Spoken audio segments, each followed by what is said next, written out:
오늘도 이곳에 함께 모여 하나님께 예배드리고 계신 여러분 모두에게 우리 주님의 은혜와 평화가 넘치시기를 바랍니다.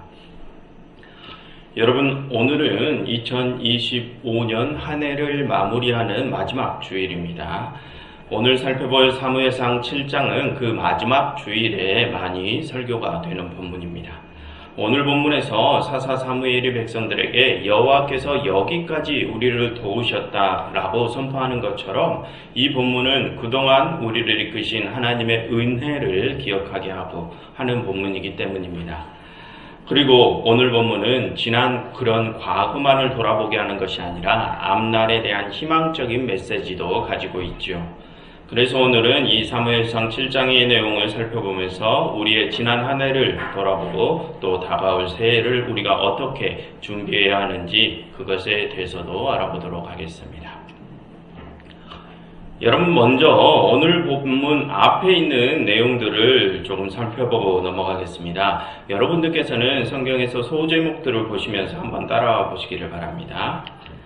먼저 1장과 2장 상반부에서는 사사 사무엘의 출생 이야기가 기록되어 있습니다. 그리고 2장 하반부에서는 당시 제사장이었던 엘리의 아들들이 범죄를 저지른 이야기가 나오죠. 그들은 하나님께 바쳐진 성물을 자신들 마음대로 처리하고 또 회막에서 수종드는 여인들을 겁탈합니다. 그래서 하나님께서는 그 엘리의 집에 저주를 내리시죠. 그리고 3장에서 하나님께서는 제사장 엘리의 눈을 멀게 하시고 대신 사무엘을 당신의 종 사사로 부르십니다. 그리고 4장에 가서 블레셋이 이스라엘 진영에 쳐들어와 전쟁이 시작되는데 그 첫 전투에서 이스라엘은 대패하게 됩니다. 그리고 그 전쟁통에 엘리 제사장은 죽게 되죠.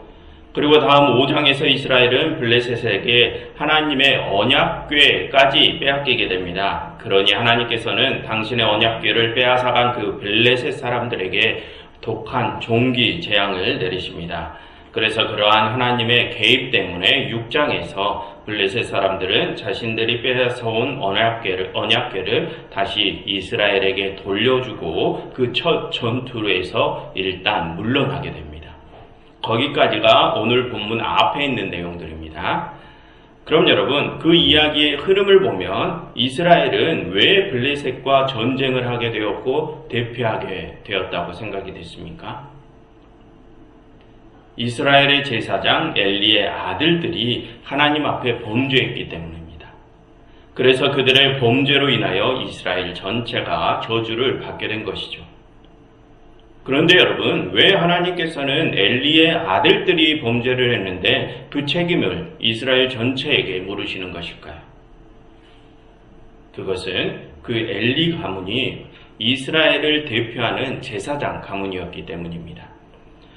여러분, 당시 제사장들이 그렇게 하나님 앞에 범죄한 모습은 사실 이스라엘 백성들 모두의 모습이 그렇다는 것을 보여줍니다. 백성들을 대표하는 제사장마저도 그렇게 하나님 앞에 범죄한데 그런 제사장을 따르는 백성들은 어떻겠습니까? 또한 여러분, 당시 이스라엘이라는 하나의 공동체에서 일어난 범죄는 그 범죄가 지극히 개인적인 문제라고 하더라도 모두 연대 책임을 지게 되어 있었습니다. 여러분, 민수기에서 고라와 다단과 아비람이 범죄함으로 그들에게 속한 가문의 모든 사람들이 다 한꺼번에 재앙을 받지 않습니까?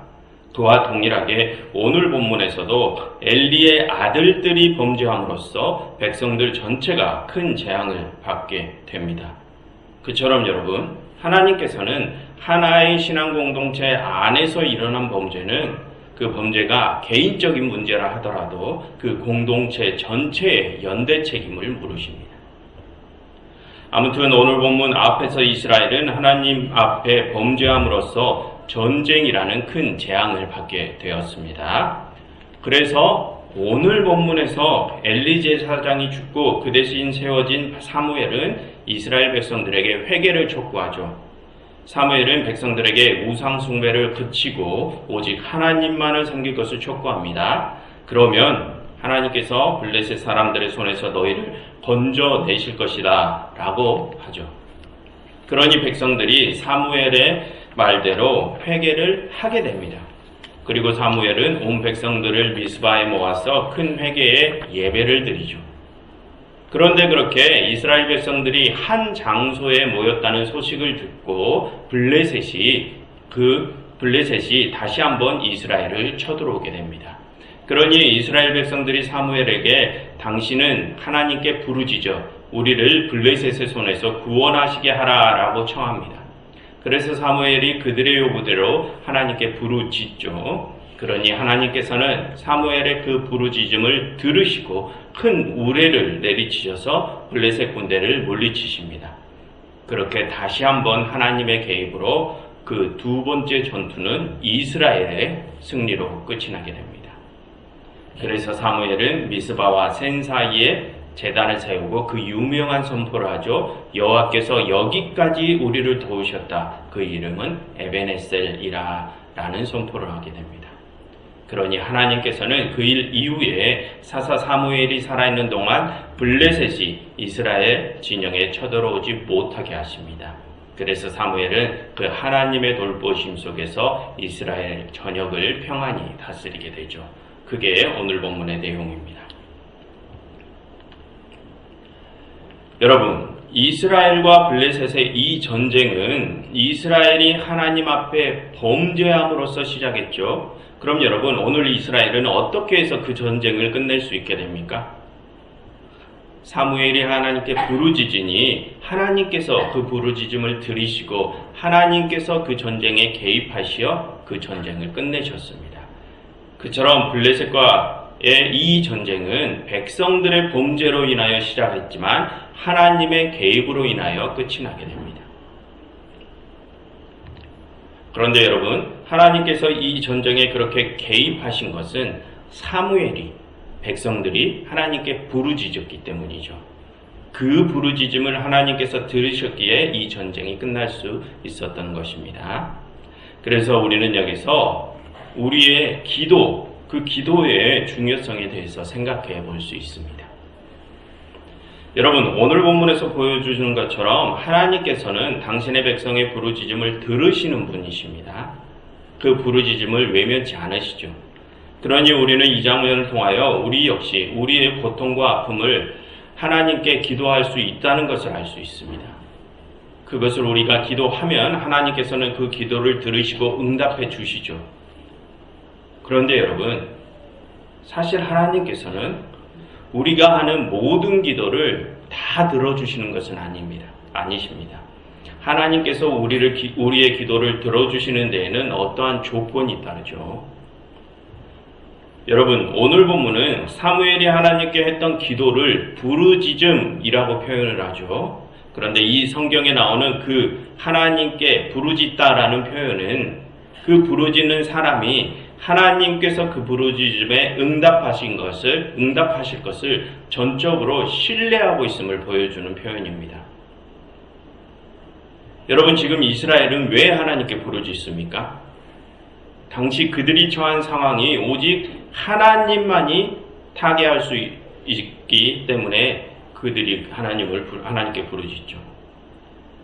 여러분, 이전에 이스라엘은 이미 블레셋에게 한번 대패한 적이 있죠. 그래서 그들은 실질적인 전력상으로 자신들이 블레셋에게 상대가 안 된다는 것을 이미 알고 있습니다. 그런데 그렇게 대패한 첫 번째 전투에서 그들이 가까스로 생명을 건질 수 있었던 것은 무엇 때문이었습니까? 하나님께서 그 전쟁에 개입하셨기 때문이죠. 하나님께서 블레셋에게 독종 재앙을 내리셔서 그들이 잠시 물러나게 된 것입니다. 당시 이스라엘은 그렇게 하나님의 개입으로 가망이 없던 전투에서 생명을 건졌던 경험이 있습니다. 그래서 그들은 두 번째 전투를 앞두고 오직 하나님만이 이 상황을 타개시켜 주실 수 있다고 생각을 하는 것입니다. 그렇기 때문에 하나님께 그들이 부르짖는 것이죠. 여러분, 그러한 상황은 지금 이스라엘이 오직 하나님만을 붙들고 하나님만을 신뢰하고 있음을 뜻하죠. 그들은 오직 하나님만을 바라보고 있는 것입니다. 그럼 여러분, 그들이 그렇게 오직 하나님만을 바라보고 있다는 것이 또 무슨 뜻입니까? 그들이 회개했다는 뜻입니다. 그래서 여러분 3절과 4절을 보시면 거기서 사무엘이 백성들에게 회개를 촉구하니 백성들이 모든 우상들을 버리고 오직 하나님만을 섬겼다라고 하죠. 그들이 회개했다는 뜻입니다. 그처럼 여러분, 하나님께 부르짖는다는 것은 그 부르짖는 사람이 하나님 앞에 회개했음을 의미합니다. 그것을 거꾸로 말하면 하나님 앞에 그렇게 진정한 회개를 하는 자가 하나님께 부르짖을 수 있다는 뜻이죠. 그러니 하나님께서는 그 회개자의 부르짖음을 들으시는 것입니다. 우리는 그러한 성경적인 논리를 알고 하나님께 기도해야 하는 것입니다. 그런데 여러분, 여기서 우리가 또 생각해 보아야 할 것이 있는데요.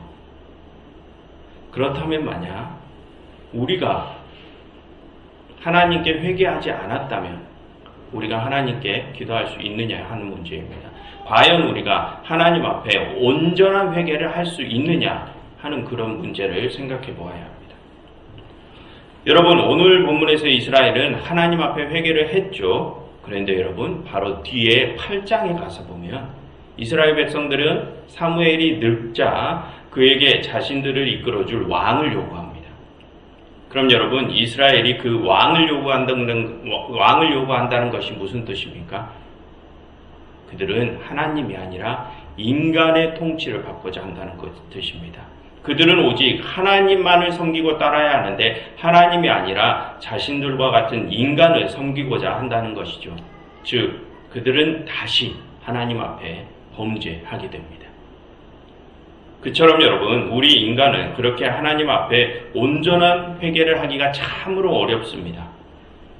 여러분, 솔직히 우리도 그렇지 않습니까? 이렇게 주일에 하나님 앞에 나와서 회개를 우리가 고백하지만 다시 세상으로 돌아가면 또다시 하나님의 말씀을 어기면서 살아가죠. 그처럼 우리는 하나님 앞에 온전한 회개를 잘 하지 못하는 자들입니다. 그런데 그럼에도 우리는 우리에게 어려운 일들이 닥치면 하나님께 부르짖죠. 온전한 회개를 하지도 못하면서 하나님께 기도합니다. 여러분, 그런 우리의 모습이 참 염치 없어 보이지 않습니까? 그럼 여러분, 그렇게 염치 없는 기도를 우리가 하나님 앞에 드려도 되는 것일까요? 여러분, 오늘 본문에서 이스라엘이 회개하기는 했지만 바로 다음 장에서 이스라엘은 또 범죄한다고 했습니다. 그런데도 하나님께서는 그들의 기도를 들어주시죠. 여러분, 그것은 사실 하나님이 그들이 그렇게 회개와 범죄를 반복적으로 되풀이하는 줄 아시면서도 그들의 기도를 들어주신다는 것을 의미합니다. 여러분, 창세기와 출애굽기의 이야기를 한번 돌이켜보면 화면에 보이는 것처럼 이스라엘은 매번 회개와 범죄를 반복했었습니다. 그래서 하나님께서는 우리 인간이 그런 속성을 가지고 있음을 너무도 잘 아시죠. 그런데도 오늘 하나님께서는 이스라엘이 또다시 범죄할 줄 아시면서도 그들의 염치 없는 기도를 들어주십니다. 무슨 뜻입니까? 우리가 그렇게 염치 없는 기도를 함에도 불구하고 하나님께서는 우리의 기도를 들어주신다는 뜻입니다. 그러니 우리는 염치 없지만 우리에게 어려움과 아픔이 닥쳐왔을 때 하나님의 그 자비하신 성품에 의지해서 하나님께 부르짖을 수 있다는 것을 또 생각해 볼 수 있습니다. 그런데 여러분, 여기서 우리가 유의해야 할 것이 있는데요. 그것은 그렇게 우리가 하나님께 기도할 때 우리가 하나님께 기도한 그대로 하나님이 다 들어주시는 것은 아님을 우리는 유의해야 합니다. 여러분, 오늘 이스라엘은 하나님께 우리를 블레셋의 손에서 구원하소서라고 부르짖죠. 그럼 여러분, 하나님께서는 그 기도를 들으시고 어떻게 응답하십니까? 큰 우레로 블레셋을 치십니다. 그럼 여러분, 여기서 그 우레는 무엇을 의미할까요?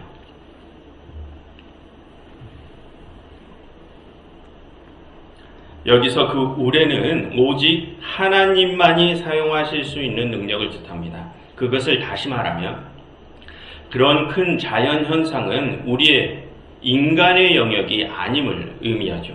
그것은 신의 영역입니다. 그래서 여러분, 오늘 이스라엘의 기도에 대한 응답으로 나타난 그 큰 우레는 우리들의 생각, 이스라엘의 생각을 넘어선 일을 의미합니다. 여러분, 만약 우리가 당시 이스라엘과 같이 전쟁을 하는 상황이라고 한번 생각해 보십시오. 그리고 당시 이스라엘처럼 블레셋에 비해 전투력에서 우리가 열세에 몰린 상황이라면 그 상황에서 우리는 승리를 위해서 어떠한 방법들을 생각해 볼 수 있겠습니까? 우리의 우방국들에게 도움을 청한다든지 또는 지리적인, 지형적인 특성을 살려서 게릴라전을 펼친다든지 그런 전략 전술들을 생각해 볼 수 있겠죠. 그게 우리가 현실적으로 생각해 볼 수 있는 방법들입니다.